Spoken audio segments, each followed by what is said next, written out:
They say I might as well face the truth, but I am just too long in the tooth. So I'm an OAP and we mean, but I've not yet quite gone to sea. I may be over the hill now that I have retired, fading away, but I'm not yet expired. Clapped out, run down, too old to save, 1 foot in the grave.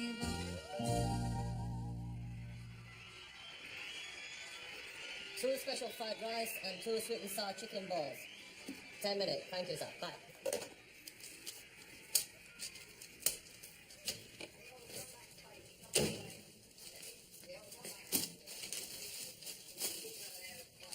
아니 어떻게 이런 거 갖다가 팔고 그래 사람들한테 주려고 이 안에서 있잖아 뭐가 걸어간다고 이 안에서 걸어가 손 봐봐 손 봐봐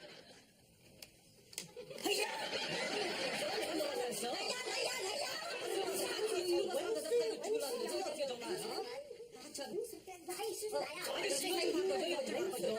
이거 좀 바꿔달라고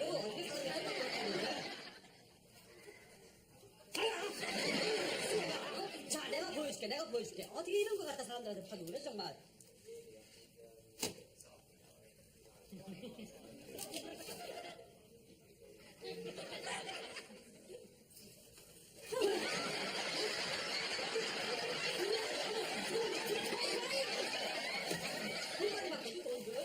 빨리 돈 바꿔줘.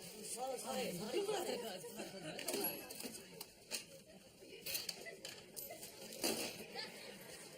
조심해.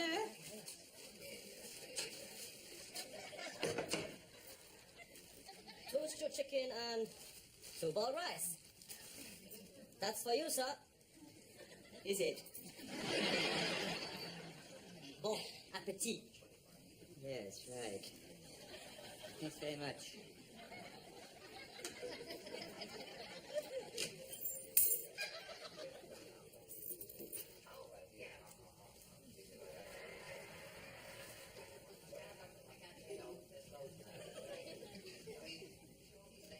Just so long as it's established, I'm not happy with the arrangement, that's all. Have you seen this?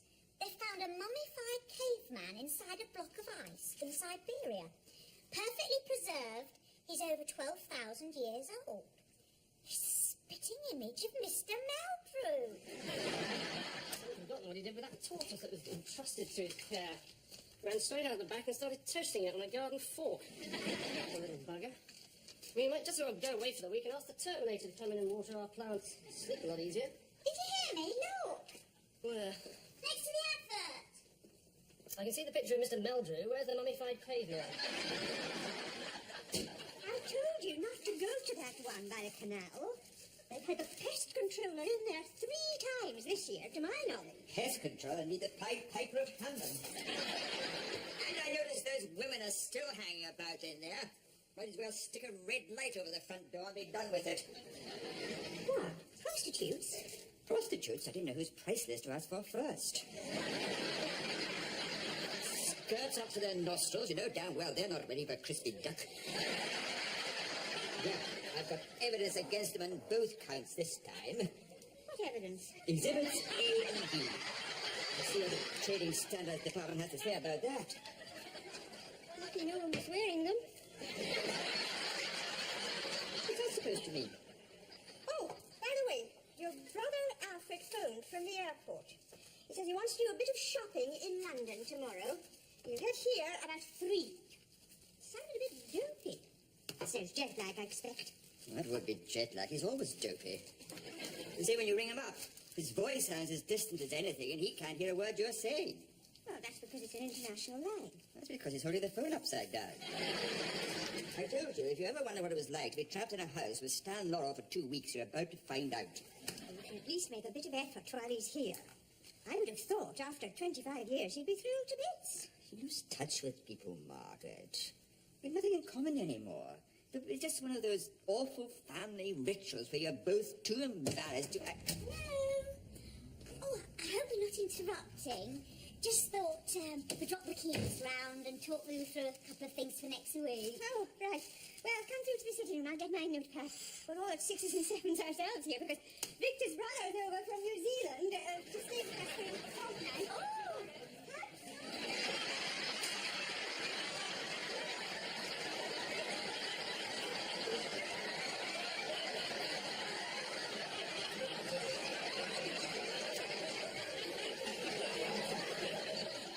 You well? Yes. Yes, I am.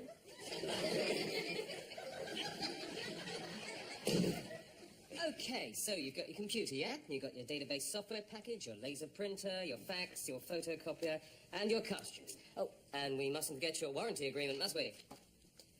Memo, get Samantha to organise a 3-year extended warranty agreement for Mr. Victor Meldrew on his M240 computer package.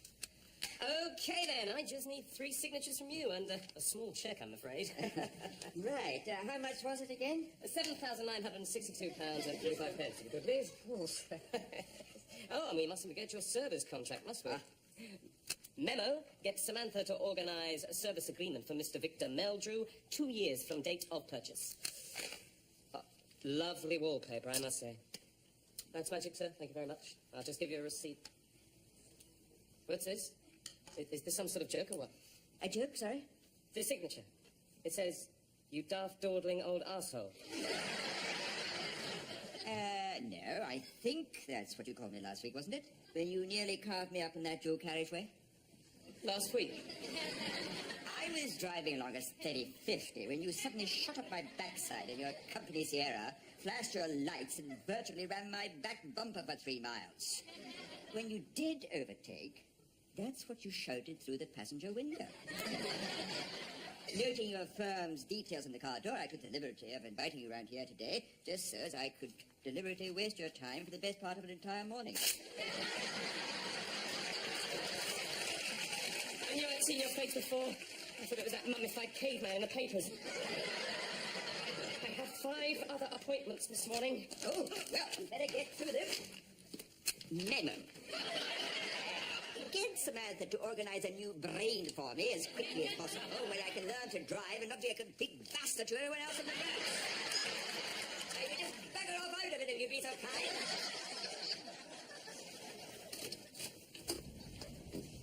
And your wallpaper stinks.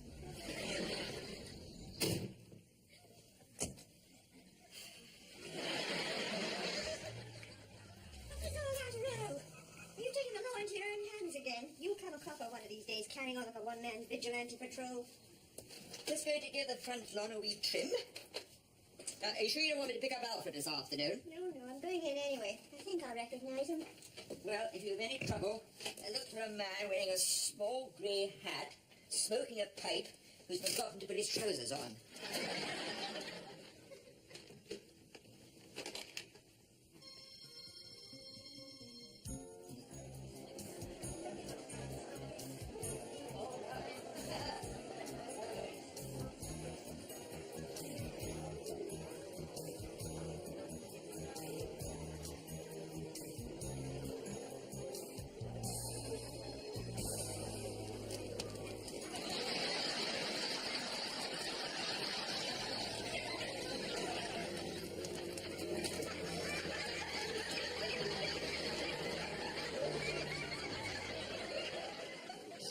A good idea not to tap your pipe out of the hat, Alfred. Not while it's still alight. Sorry? Oh, you coast your big my way, okay? Dreadful. There's nothing but bump and shake about all the way in. Can you find a place for this, you think? Yes, I think you can. Only there was nowhere else to be set.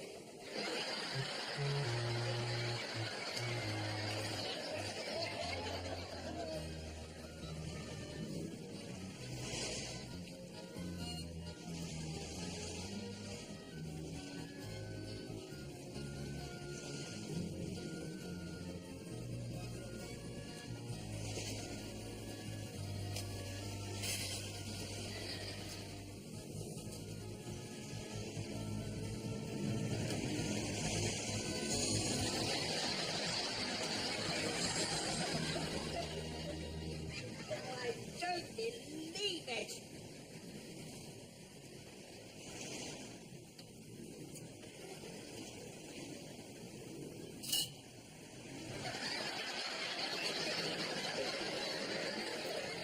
Gwen, I've got to give you my...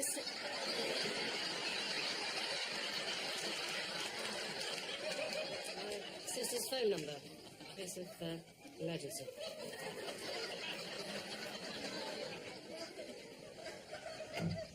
Everything okay? Yeah, it's pretty run-of-the-mill stuff, really. He's mowing the front room carpet. Not normal for him on a Monday, isn't it? Probably planting begonias in the video recorder by now. Even as we speak. I suppose that packet of condoms and a mousetrap is still lying on the cheese board. I'm afraid it was. Well, better take a good look at the house, darling. It'll be the last time you see it in its current form.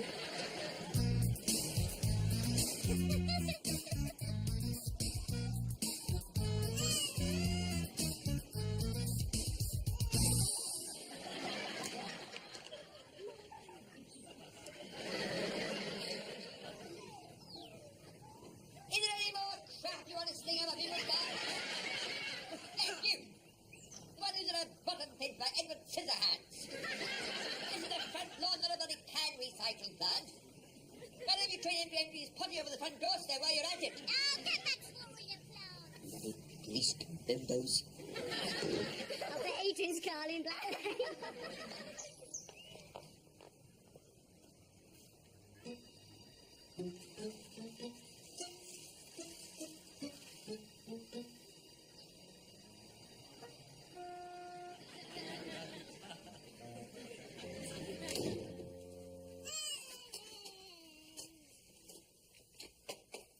You mucky little pup, ain't ya? Hi there.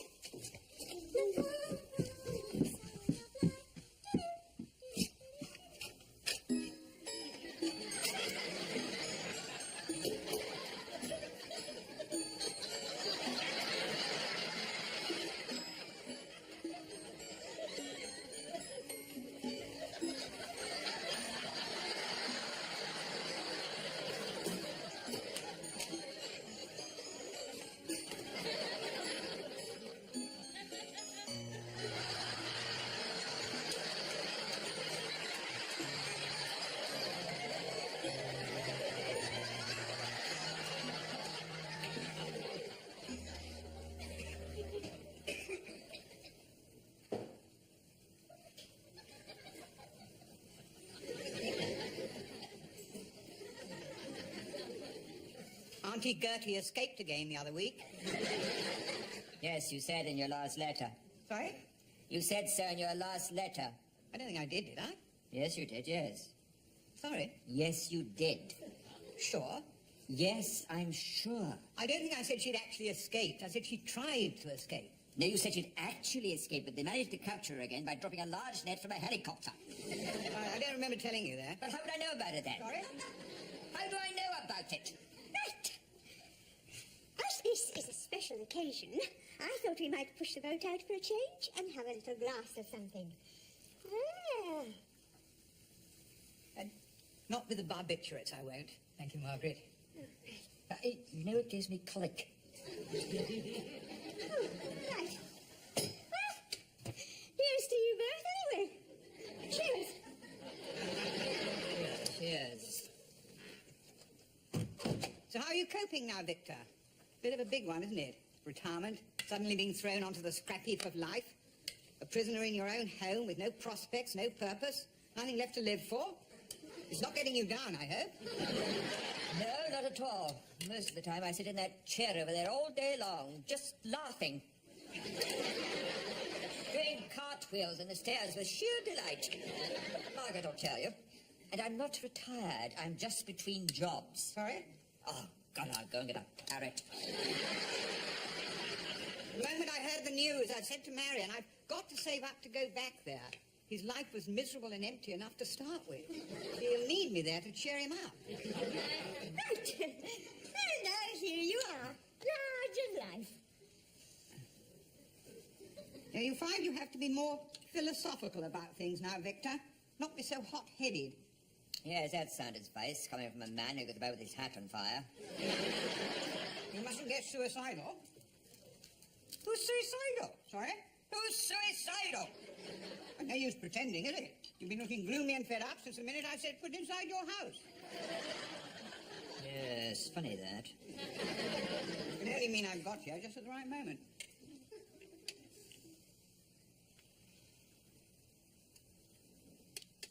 Excuse me, just a second, would you?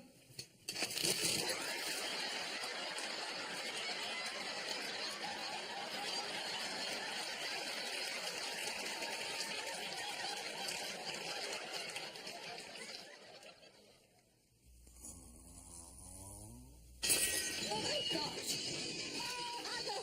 the bloody hell's he up to this time? Sounds like someone tearing the Barbican down. I can't take much more of this. It's like having Mad Max round to stay. Go in the morning and buy some tranquilizer darts at this rate. Don't tell me he accidentally napalmed his underpants. What happened this time? Said he got up to go to the loo and saw this weird man coming towards him wearing a ghostly shroud. Hurled the alarm clock at him in a panic and then realised it was the mirror on the wardrobe door. And said I'll sweep it up in the morning and to watch where he treads. 2 whole weeks we've got of this. I'm not going to be able to last the course. I swear it. 2 whole weeks.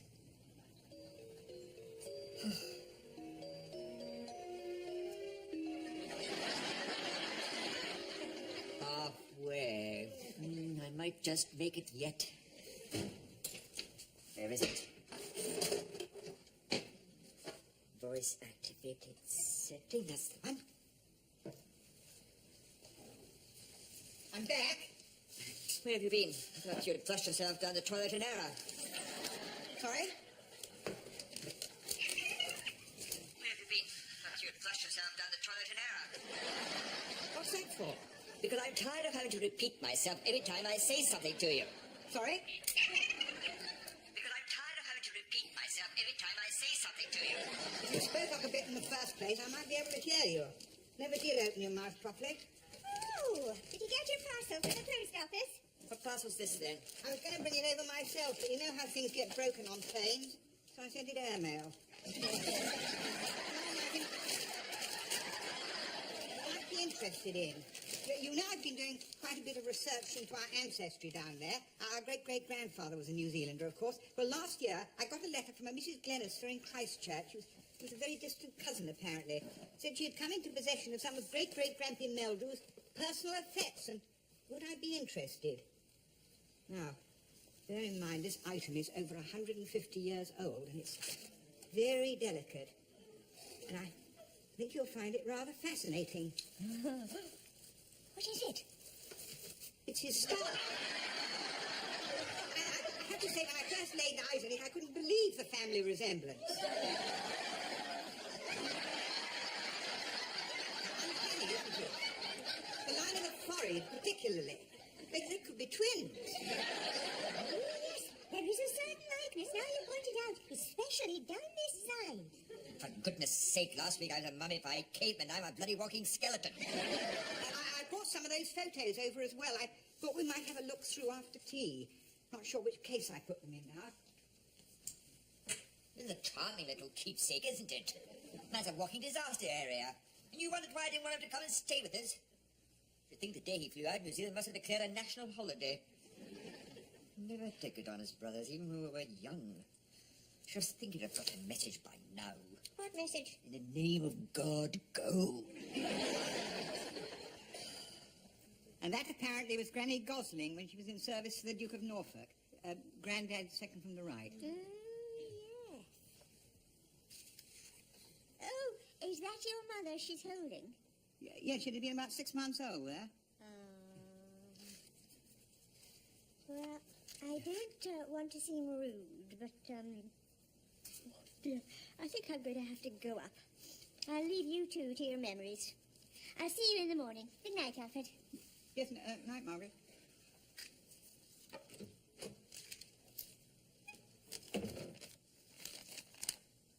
Ha! You remember this? Church parade. Armistice Day, 1937. I was in the Scouts, you were in the Wolf Cubs. Mum drew rings round our faces. We were tickled pink in those days to see our photos in the paper. And that was when we were still living in Dibley Street. You remember? The 5 of us in that little terraced house at the top of the hill. The smell of Dad's homemade beetroot wine festering in the scullery. They reckoned it used to knock budgies off their perch up to 3 streets away. Yes, and our bedroom is right over the top of it. Yeah, and you remember that special way Granny used to have of cooking the Brussels that made them taste as if they'd been boiled in soap? Yes, the very thought of it makes you feel quite sick. My God, who's that? That was you. November the 3rd, 1936.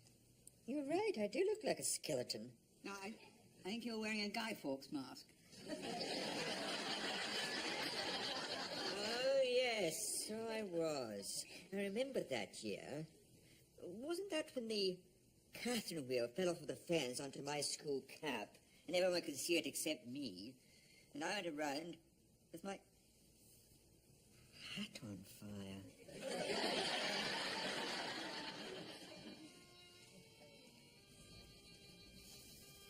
Would you like another bit of lemon? Yes, that would be nice. Thank you.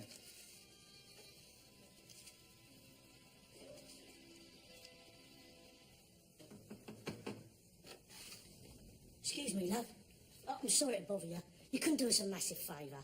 We've just finished relaying the pavement round the back here and it needs a good hosing down. Get rid of the mess. Do you think I could just borrow your tap for a few minutes? Yes, anything you like. Cheers.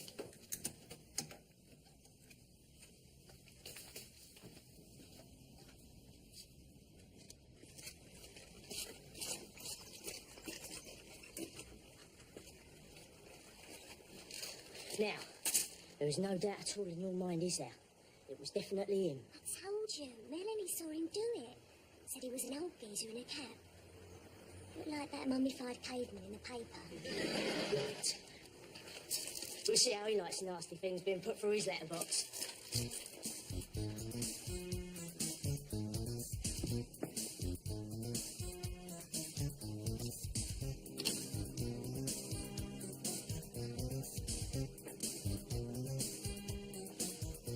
Okay, stick it well through. I'll go and turn it on.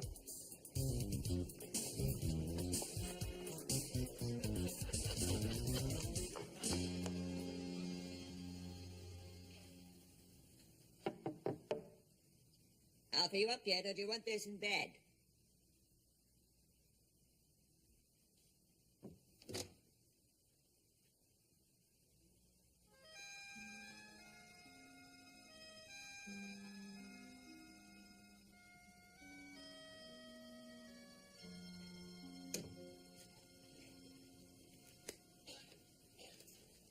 Where's he wandered off to, then? It's not even 9 o'clock yet. He's gone. Gone? Gone where? Gone home. Gone? What's this? After you went to bed last night, he came downstairs for a drink and accidentally knocked that dictaphone onto the floor. You wonder why they wanted to come and stay with us?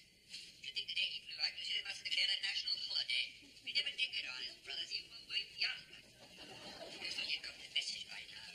What message? In the name of God, go! Oh, cheer up. Like he says in his letter, it'll be another 25 years before he bothers you again.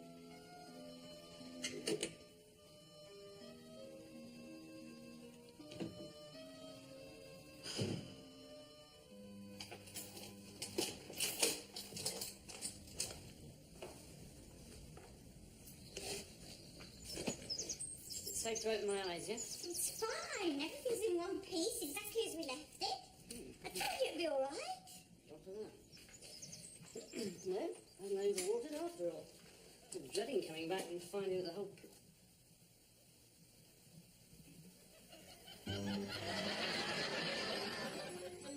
What in the name of bloody hell?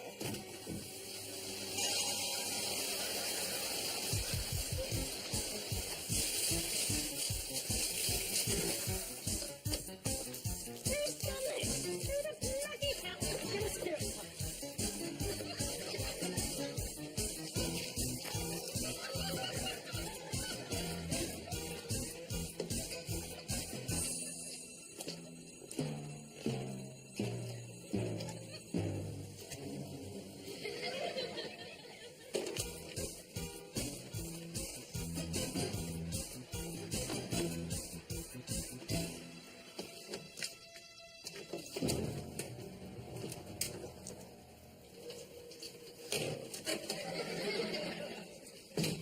Oh, you're back. Did you have a good week? Sorry, Mr. Mildred? Did you have a good... Something the matter? There was one slight, small question that was bothering me, yes, but I don't suppose it really matters much, one way or the other. What question's that? I was just wondering how you're going to get the end of this hose pipe out of your bottom. They say I might as well face the truth, but I am just too wrong in the tooth. I started to deteriorate, and now I've passed my own sell-by date. Oh, I am no spring chicken, it's true. I have to put my teeth into chew, and my old knees have started to knock. I've just got too many miles on the clock, so I'm a wrinkly, crinkly, set in my ways. It's true that my body has seen better days, but give me half a chance and I can